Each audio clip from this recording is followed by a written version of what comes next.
नाज़रीन, अगर आपको लगता है कि स्पेन की सरहद पर हजारों अफराद का अचानक पहुंच जाना सिर्फ हिजरत का एक और वाकया है, तो शायद आप पूरी तस्वीर नहीं देख रहे। सवाल यह है कि आखिर ऐसा अचानक क्यों हुआ? क्यों उसी वक्त जब स्पेन ने बाज अहम बैनुल-अक़वामी फैसलों पर अमेरिका और इसराइल की पॉलिसियों से मुख्तलिफ रास्ता इख्तियार किया, तो तभी यह बहरान सामने आया? क्या यह महज इत्तफाक है या इसके पीछे कोई बड़ी सिफारती और जोग्राफियाई सियासी कशमकश मौजूद है?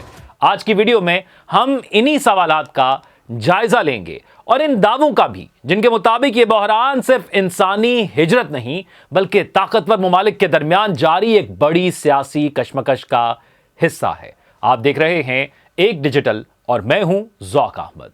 नाज़रीन, 30 जुलाई 2026 को शुमाली अफ्रीका में वाक़े स्पेन के इलाके सियोटा की सरहद पर मुख्तसर अरसे में तकरीबन 1500 से 2000 अफराद पहुंच गए। इनमें ज्यादातर नौजवान मर्द शामिल थे, जबकि समंदर अबूर करने की कोशिश के दौरान कम से कम 9 अफराद जान से भी गए। बाज तजियाकारों का दावा है कि यह सिर्फ बेकाबू हिजरत नहीं बल्कि एक मुनज़्ज़म दबाव की हिकमत अमली थी, ताकि स्पेन की हुकूमत को सियासी तौर पर कमजोर किया जा सके। दूसरी जानिब सरकारी मौक़िफ़ यह है कि मौशी मुश्किलात, गुर्बत, बेरोजगारी और गैर कानूनी हिजरत के पुराने रास्ते इस बहरान की बुनियादी वजूहात हैं। हकीकत क्या है, इस पर आलमी सतह पर इख्तलाफ जरूर मौजूद है।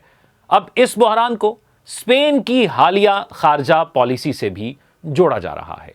स्पेन ने फलस्तीन को बतौर रियासत तस्लीम किया। इसराइल के लिए असलहा ले जाने वाले बाज जहाज़ों को अपनी बंदरगाहों पर सहूलत देने से इनकार किया और मशरिक़ वस्ता से मुतल्लिक कई मामलात में अमेरिका से मुख्तलिफ मौक़िफ़ इख्तियार किया। इसी बुनियाद पर बाज मुबस्सरीन ये सवाल उठा रहे हैं कि क्या स्पेन को सियासी दबाव में लाने के लिए उसकी जनूबी सरहद को एक हथियार के तौर पर इस्तेमाल किया गया है? ये पहला मौका भी नहीं। 2021 में भी हजारों अफराद अचानक सियोटा में दाखिल हुए थे, जिसके बाद स्पेन और मराकश के ताल्लुकात शदीद कशीदगी का शिकार हुए। इस मरतबा भी कुछ रिपोर्ट्स में दावा किया गया कि सरहदी निगरानी मामूल के मुताबिक मौसर नहीं रही। ताहम इन दावों की आज़ादाना और हतमी तस्दीक मौजूद नहीं, इसलिए उन्हें एक दावे के तौर पर ही देखा जाना चाहिए, न कि साबित शुदा हकीकत के तौर पर देखा जाना चाहिए। एक और अहम पहलू आबनाए जबल तारिक है, जो दुनिया की अहम तरीन समुद्री गुजरगाहों में शुमार होती है। आलमी तिजारत का बड़ा हिस्सा उसी रास्ते से गुजरता है, इसलिए यहां असर रसूख हासिल करना हर बड़ी ताकत के लिए गैर मामूली अहमियत रखता है। इसी तनाजुर में इसराइल और मराकश के बढ़ते हुए दिफाई ताउन, जदीद हथियारों, फजाई दिफाई निज़ाम और ड्रोन प्रोग्रामों को भी देखा जा रहा है।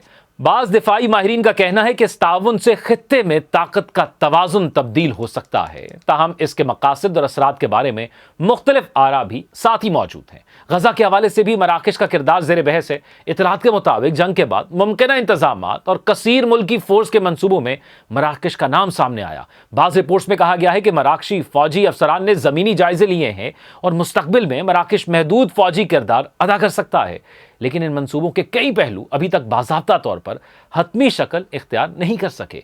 यूं एक तरफ यह मौक़िफ़ मौजूद है कि स्पेन पर हिजरत के जरिए सियासी दबाव डाला जा रहा है, जबकि दूसरी तरफ बहुत से माहिरीन का कहना है कि इस बहरान की बुनियादी वजूहात मुआशी मसाइल, इलाकाई अदम इस्तेहकाम और गैर कानूनी हिजरत के मुस्तकिल अवामिल हैं।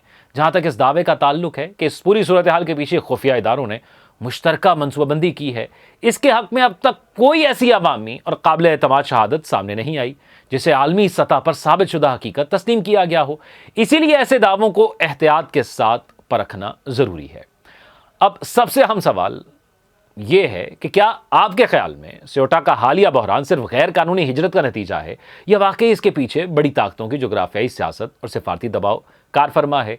अपनी राय से आपने कमेंट सेक्शन में ज़रूर आगाह करना है, ताकि ये मालूम हो सके कि आप लोग क्या सोचते हैं। मुझे अपनी दुआ में याद रखिएगा। अपना ख्याल रखिएगा। अल्लाह हाफ़िज़।